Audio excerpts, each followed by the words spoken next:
Hello, and welcome to Check It Out at EVPL, a podcast from your local library. I'm your host, Ryan. And I'm your host, Lori. And today, we are joined by Ellen. Hello. It's weird being in the guest position here. Well, we're glad to have you. Very glad. So today I would like to introduce a new segment of the podcast that is a special interest of mine called Today in Evansville History.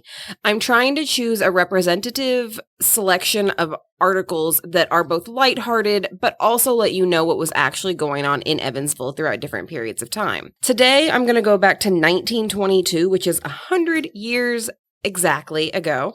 So it'll be January 31st, 1922. The first thing that I ran across was pretty interesting. It was on page 3 of the Evansville Press, and it said that the school enrollment was the largest it had ever been, that over 2,000 students were enrolled in 2 high schools in Evansville. 2 high schools. Yes, 2,000 students. Yikes. Yeah. So I went on the EVSC website because I was curious, like 2,000, I'm pretty sure there's like 2,000 students in just one school at this point. So EVSC is the 3rd largest school district in the state of Indiana, and it has enrolled more than 22,000 students and 3,400 employees. Wow. Yeah, they have more employees now than they had students even then. They're also up to 40 schools now. And this is all technically just the one school system. Yes, this is all EVSC. There were 2 high schools. I didn't find how many elementary or middle schools there were, or even if middle schools were really a thing. I don't know at that point. Because I don't know when that separation happened. But yeah, I just thought that was pretty interesting. That's a big difference for 100 years. Yeah. Hopefully, I feel like we've moved in the better direction, a lot more employees. Yes. Per student, so. Yeah. How many more computers do you think they have now than they did then? 100%. Although I do remember my mom talking about computers when she was in high school, and the computers, they didn't have one at the school, but she had gone to one of the colleges and seen one. The computers were so big, they took up an entire room, and they used punch cards. Oh, yeah. I'm going to have to tell your mom that when you were talking about 100-year-old history, you brought her up. Is that a good conversation to have? She will probably not appreciate it. All right. What's our next article? The next article was a labor trial in Kentucky, in Henderson, was brought up against the New York Textile Corporation, who were charged with violation of the Kentucky Women's Working Law, which states that a woman couldn't work more than 10 hours a day in a factory or a mill, which is interesting. That's just seems like kind of the same problems still today. Yeah. Glad to know that they were taking it seriously. Yes. I thought it was interesting also because the prosecution was attorney F.J. Pentecost, who was very well liked in that time period until he got into some hot water in Henderson, where he actively fought back against the Klan, and they attempted to out him and have him arrested for essentially embezzling, but that was eventually thrown out. And the key witness just refused to corroborate the allegation and actually was killed in an unrelated dispute. Ooh. That's getting kind of saucy there. All right. The third one is a lot more fun. This was in Martinsville, Indiana on January 1st, 1922, but it was published on the 31st in the Evansville Journal. Lohnes Hacker from Plainfield was sentenced to Indiana State Prison for life yesterday, but Judge A.M. Bain suspended the sentence. The man had pleaded guilty to stealing a dog and a feather duster from a farmer living north of Martinsville. It was brought out that Hacker, the man that was arrested, was 48 years old and had already served 22 years in prison.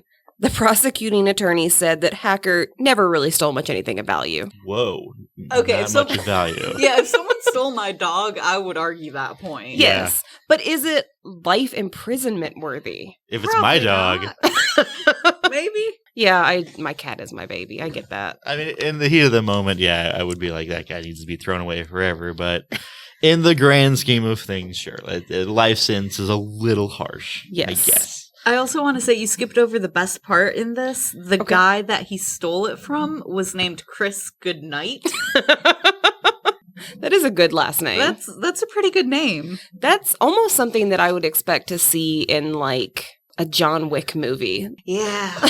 Like, this is Chris Goodnight, and now good night. So today I thought it would be a good idea to go ahead and just drop some information for our listeners that we are doing a new program for reading at EVPL. So our programming team has wanted to answer the question, how many books can Evansville read in a year? So you may have heard of our annual summer reading program. We do it every year, and it's to kind of prevent that slide that happens with children whenever they're out of school and not reading as much, to just really help promote them reading and keep them up to date with that. So this year, throughout 2022, readers of all ages can help us by tracking their reading each month. We're actually extending the reading program year-long, and it will be our first year-long annual reading challenge with monthly trackers that can be picked up at any EVPL location or printed from evpl.org. To participate, you just need to read and track the titles that you read throughout the month on your printed out tracker, and then drop off the bottom slip of it to any EVPL location at the end of that month. Every EVPL location will have a monthly drawing for each age group, and you'll win all sorts of fun prizes. Books can be from any collection and can be audio or digital format. Now, you can also track your reading in Beanstack, right? I believe so. I'm not sure if that's official for this or not, because I didn't see it online, but I know we do offer it.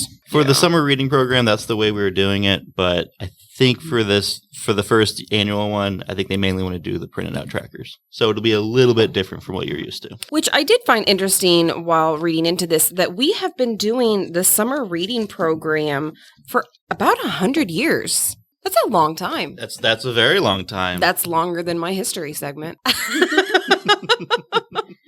I do love the summer reading program. That was a big part of my childhood. I was always excited every summer that we could do the summer reading. I was big into the bingo cards. That's what was popular at the time. And it was so exciting. You got free ice cream. What was your favorite prize? Probably the ice cream. It's hard to get ice cream is a very good prize. Yes. I always like the book bags. Mm-hmm. Getting a new book bag in the summer when you sign up for summer reading was always a highlight for me. Yes. And it pushed me to read things that I wouldn't normally read, especially with the bingo setup, because it would say, like, read a nonfiction book. Mm-hmm. Well, that's not something I would normally, at that age, pick out to read. So spread my horizons a little bit. Did you guys ever do Book It? You got to get the pan pizzas. Yeah. That was it's motivating me through food is definitely the best option. Yeah, even to this day, if you just dangle like a carrot in front of me, okay. So since we are all reading so much for this annual reading challenge, do you guys have any books you are looking forward to coming out this year? I do. I have been looking forward to Electra by Jennifer Saint. She wrote the book Ariadne that came out this last year, and I really enjoyed that. It's part of a project I think that she is working on, or at least a trend that is pretty popular right now, of retellings of classic Greek stories. Oh, yeah. Which I'm super into Greek mythology, so I'm looking forward to that. The only other big one I can think of off the top of my head is like Song of Achilles. Which was a great book. Yeah. The same author has written another book called 𝗨𝗪 that retells that story through 𝗨𝗪's perspective. There is also Women of Troy and Silence of the Girls by Pat Barker, 1,000 Ships by Natalie Haynes, and 𝗦𝗫𝗄𝗫𝗪, I probably did not pronounce that correctly, by Margaret Atwood. But there are a ton of books about Greek mythology retellings right now. It's a very popular topic. And if you want a whole episode of that, like, I have a whole Goodreads list. Okay, we can do this. I haven't gone with any reading or of Greek mythology recently, but the one that sticks out in my head is the did you guys ever watch the Wishbone show? Yes. His I think it was a 2-parter where he does the Odyssey. Oh. And like they have the little dog that shoots the bow and arrow at one point. Anytime I think Greek mythology, I go to Wishbone. It's great. It's adorable. For me, my reading in 2022, or what I'm looking forward to, is basically the same as every year because I am following the Game of Thrones series as well as The Name of the Wind, and both authors have been putting off their next book for years and years. I think George R.R. Martin is going on 8 years or something at this point, maybe even longer. Yeah, it might be longer. I want to say it's close to an actual decade at this point. I know Patrick Rothfuss is at a decade for the next one in The Name of the Wind. So I'm still hopeful. Maybe they'll come out in 2022 and I'll get to enjoy them. You sweet summer child. That book is never coming out. One day, okay, when I'm old and gray, I'm gonna cuddle up and just read what I've been waiting for. Other than that, I think I'm just probably gonna go read whatever Brandon Sanderson writes. He's always pumping stuff out, and I'm a big fan of his. And then I might go revisit some old classics like the Malazan Book of the Fallen. Sorry, I'm a giant science fiction nerd, so these are all science fiction. But that's Steven Erikson. I'm right there with you on books that may not come out, because my most anticipated one is the sequel to Ninth House by Leigh Bardugo. She's also the woman who wrote Shadow and Bone, which is the big Netflix thing. Yeah, she does a lot of YA, doesn't she? Yes, Ninth House is actually her not YA thing. It is like an adult fiction. It's really dark. Ooh. And it is about the secret societies of Yale. And like, what if all these secret societies were so secret because they actually do occult magics? Ooh, okay. Ooh.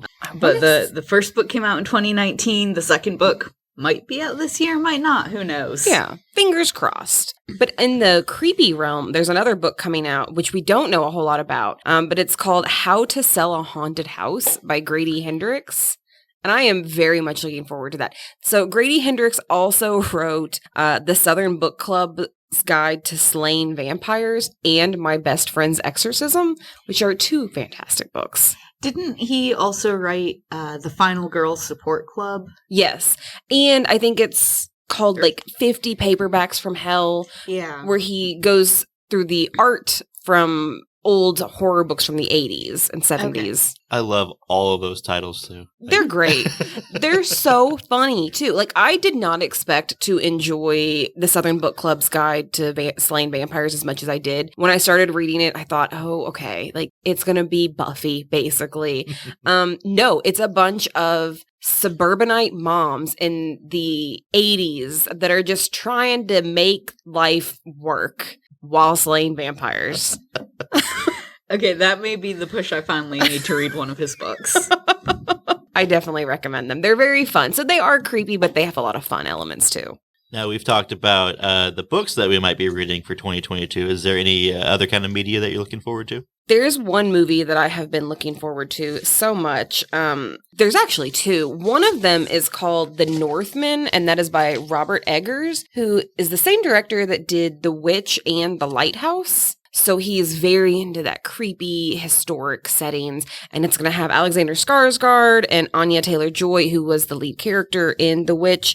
It's an epic revenge thriller, and I'm excited about that. I also can't wait to watch one of my favorite actors, Nicolas Cage, sink his teeth into The Unbearable Weight of Massive Talent, where he's essentially just playing himself. Doesn't he always just kind of play himself? Or I guess he acts like himself in every movie. He's not necessarily playing Nick Cage. There are certain things he does in every movie, yeah. He's very influenced by German expressionist actors from the silent film era, and that is not really a thing that you see a lot of inspiration come from in modern films. I will defend Nick Cage until I die. Oh, I've had this debate with my wife too, and it's the whole, is he a good actor or is he just terrible? And I am starting to get swayed, honestly. It's more that she holds the camp that he's terrible, but my friends have convinced me. So I'm a firm believer that he is only as good as his director. So if he has a good director, he's going to be good in the film. But if he has a director that isn't so strong, or maybe he doesn't have enough time to prepare for it, like, I'm sorry, Jiu-Jitsu was a terrible movie. Not even Nick Cage could save it. So I think to a degree, he can only live up to the director and the script. I just don't see how you can say he only plays himself when he clearly did such a good job portraying Ben Gates as the history fanatic in National Treasure. I mean, he owned a Tyrannosaurus Rex skull at one point. He did. So that might be an aspect of his personality normally. He also had to give it back, though, because it was stolen. So that is also a part of the story. It was stolen? Yes, it was stolen from somewhere in China, I believe. Oh. Yeah, he had to give it back. He didn't know it was stolen, from what I understand. Okay. But or was he the one that stole it, National Treasure style? He could have. Oh, so he was just playing himself, is what you're saying. That's my suggestion. I'm just going to go ahead and toss that out. He also owned a first edition of Superman. The first Superman, I don't remember the title of it, but it was stolen, and it took him years to get it back. So maybe that's where he got the inspiration for National Treasure from. From hunting down his comic book? Yes. Yeah. Spider-Man, or Superman. It'll be interesting to see if any of our listeners start a drinking game based on how many times we talk about Nick Cage in an episode. Because I feel like it's going to be, it's going to happen. I apologize. I have a minor obsession. I mean, we all have to have something, right? He's just so interesting. When we were doing the auditions, I think it came up with like every single pair that did it too. So there's something going on there. I mean, you weren't in every single audition. Yes. So, okay, also, I have a tendency, I just love things that are over the top. That's fair. Yeah, the more ridiculous it is, the more fun it is, in my opinion. Like, I really enjoyed Nicolas Cage's last movie, The Prisoners of the Ghostland, which you can watch from EVPL. And it's how do I describe it? It is a American horror samurai western. What? Those are words. So it's an American cast for the main characters in Japan in a western setting, and it's a horror movie, if that makes sense. My brain broke. Yeah, I don't think that makes sense, actually. I may try to watch it, but it does not make sense. Basically, the plot of it is the big bad's granddaughter has been kidnapped, and he essentially just kidnaps Cage as well and tells him to go find his granddaughter. But in order to ensure that he's going to do it, he straps a bunch of explosives to him. Huh. That's it. That's the plot. All right, then. Just give that to him and just say, go.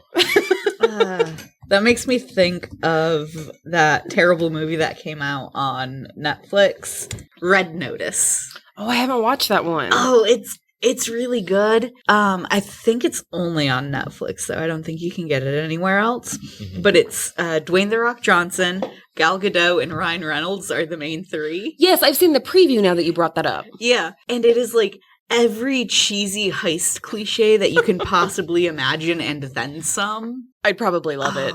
Oh, you would. Is it over the top? It's so over the top. Okay. It is. Now you're talking. I watched it one night because we're just like, oh, let's watch something new and exciting. And it's like, oh, we both like Ryan Reynolds and The Rock and Gal Gadot. This is going to be great. Yeah. It was an event. I don't know if it was a good one or a bad one, but it happened. I think there was talk of a sequel, and then there was very quickly not talk of a sequel, but I'm not 100% sure which way it ended up. I will do better about trying not to sneak certain actors into every episode now. You follow your heart, all right, Lori? You're fun, so we're just going to go with it. I am just now realizing that my movie list for the year is all superhero movies. Hey, nothing wrong with that. They're popular for a reason. Yeah. So first on my list is Thor: Love and Thunder, which comes out in July. And I'm very excited. We will be seeing both Valkyrie and Korg. Okay. From Ragnarok. Mm-hmm. So those are two characters that are coming back, and I love both of them very much. I did really like the last Thor movie, the one that was like 80s style. Thor Ragnarok. Yeah, that was really fun. I enjoyed it. Yeah, between that and the portrayal of the character in Endgame, I absolutely fell in love with Thor, and he's definitely my favorite Avenger. I really enjoyed his gladiator battle with the Hulk. That was fun.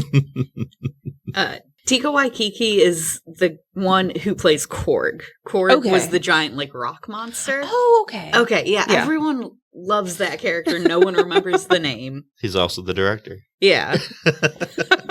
And then Tessa Thompson as Valkyrie is just super cool. Yeah. While we're on the Taika Waititi train, have you seen What We Do in the Shadows? Yes. I finally watched that. That's what it is. Canopy through EVPL. Yeah, that's one of his, and he acts in it too. Mm-hmm. I am watching the TV show of What We Do in the Shadows right now. Ooh, how you liking? I haven't actually dipped my toes in that yet. It's pretty fun. I enjoy it. It's ridiculous, which is on par for the course. I mean, it's New Zealand vampires. Yeah. I am convinced, however, that Guillermo in What We Do in the Shadows is actually just a written representative of Guillermo del Toro as well. The same name. They look similar. They're both obsessed with vampires. Yeah. I mean, I could see him being a vampire in real life. So after Thor, we also have Across the Spider-Verse, which is the sequel to Into the Spider-Verse. That was such a good movie.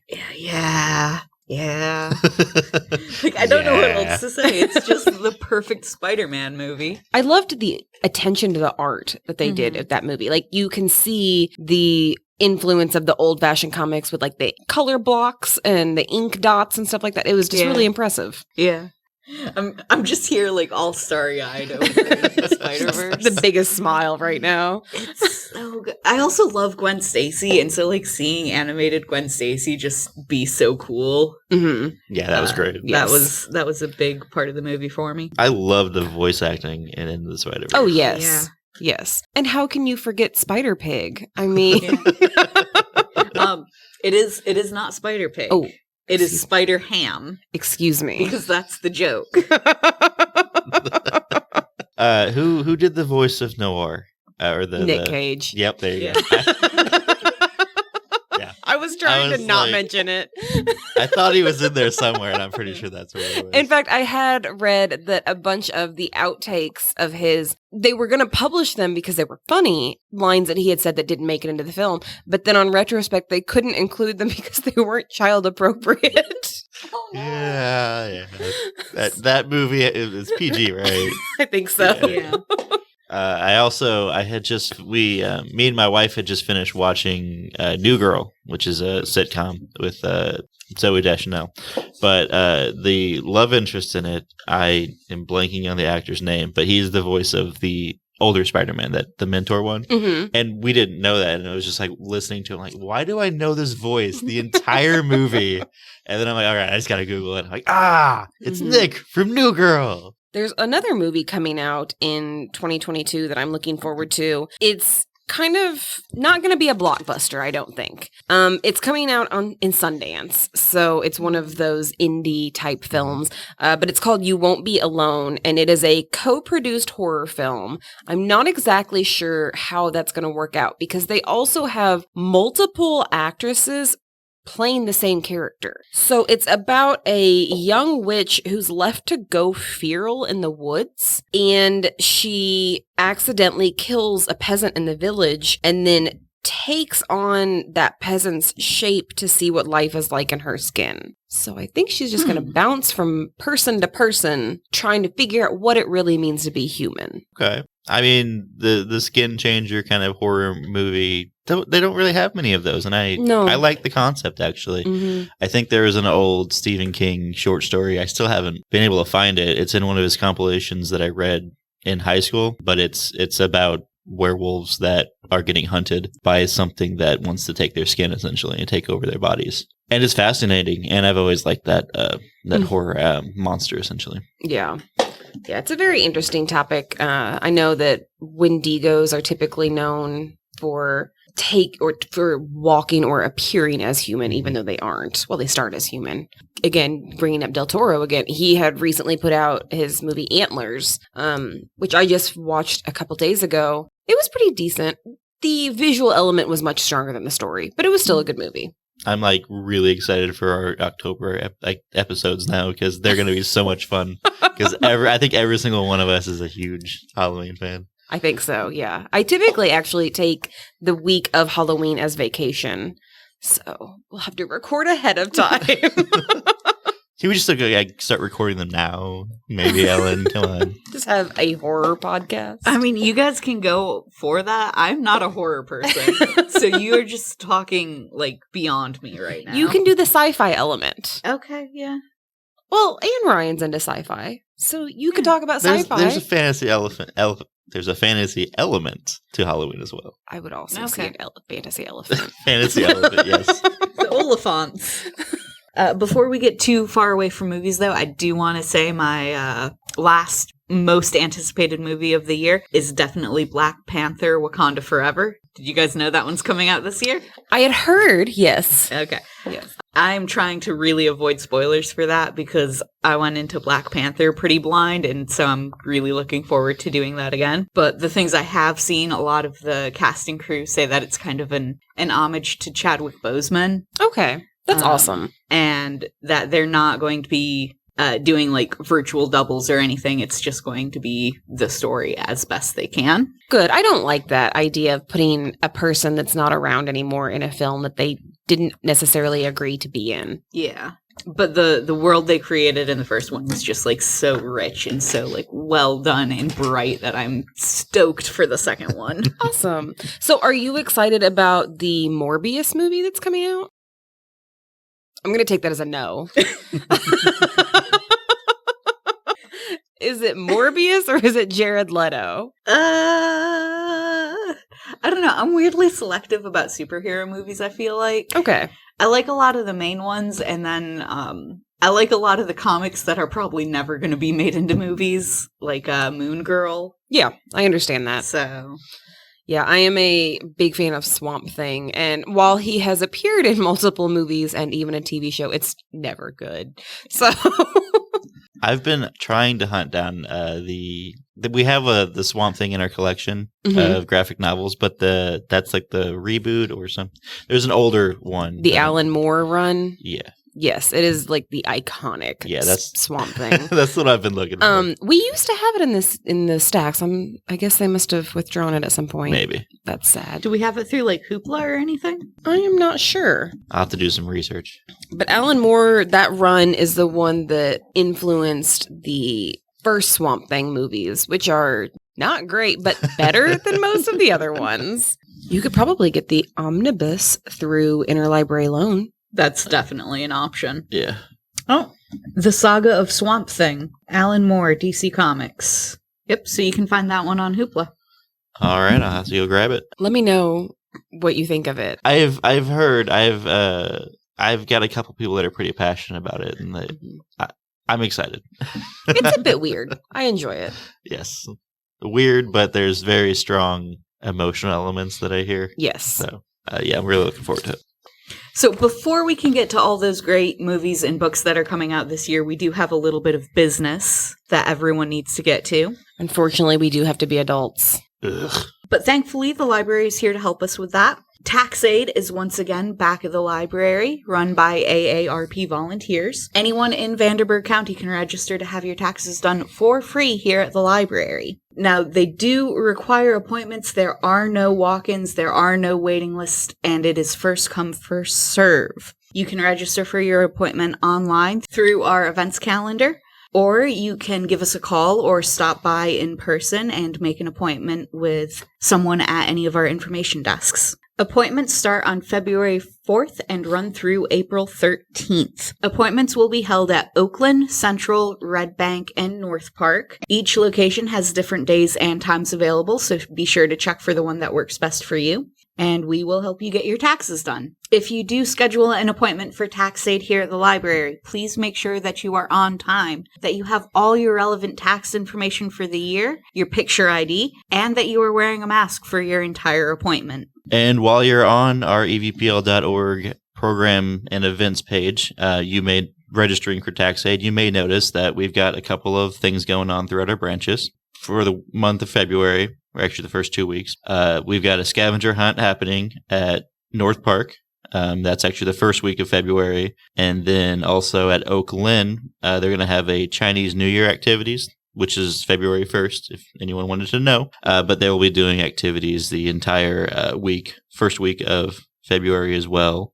We also have a canvas paint party at North Park, and this is going to be on February 5th from 2 to 4. Again, all of this information is on our events and programs page at evpl.org. There's a Craft Your Heart party at EVPL Oakland on the February 5th as well. And then we're celebrating Mo Willems Week, the second week of February, where EVPL Oakland is going to have all sorts of crafts and games throughout the week, kind of celebrating the author. Where would we be without Mo Willems? We would be pigeonless, we would be piggyless, we would be elephantless. Black Panther 2, Wakanda Forever is coming out this year. We had mentioned that earlier. And we're actually having a Chadwick Boseman tribute movie day over at Oakland. And that would be on February 12th. Did you guys know that I keep a Black Panther cutout on my desk? I did not. Yeah, it is the Scotty Young Baby Avengers version. So it's like a little cartoonish baby Black Panther. And he just sits on my desk greeting everyone who walks by. That's cute. All right. And then that's pretty much the non-standard events. Every week we've always got story times, dance parties all throughout the branches, which every single one of those is listed on our website as well. And our virtual events can also be found through our Facebook or YouTube pages. Even if they have already happened, you can go back and watch ones that you may have missed since they are recorded. What is the last book that you finished? So it was hard to think of because it's my first large graphic novel that I ever finished, which was Saga. That was a great graphic novel. That was phenomenal. Coming back at the end of this month. Ooh. I am thrilled now that I know that. I am so upset that you did not have to wait the 2 years between the last episode and this one, because oh my gosh, the drama of that wait. Yeah. He's already said he's a George Martin fan. Yeah, I've been waiting long enough, lady. So the last book that I read is a new book that we have here at EVPL called 𝗕cie 𝗃𝗀𝗪, The True Story of History's Deadliest Women. Just a little snippet on each of the different women telling what they did and why they did it, and it was interesting. Don't emulate these people, though. I was going to say you get some ideas, Lori. Get better heroes. I like that the last book I finished is kind of in between both of yours because I read a graphic novel memoir called 𝗕𝗬𝗪, which is about a Islam woman named 𝗕𝗬𝗪. And she is also the author of Yes, I'm Hot in This, and it is a coming-of-age story of her coming to terms with her religion and personality and all the kind of different aspects that define her. And it is a very good read, and she's very funny. So before I finished 𝗕cie 𝗃𝗀𝗪, I did finish a graphic novel called Did You Hear What Eddie Gein Done? By Harold Schechter and Eric Powell. And that was a really good book. It was just a graphic novel telling of who Ed Gein was, what he did. He was a killer. There's a debate about whether or not he was a serial killer, but he did inspire Texas Chainsaw Massacre and Psycho. And it was a very good book about that story without being exploitative or putting him on any sort of pedestal, which is something that I try and look for when I read true crime.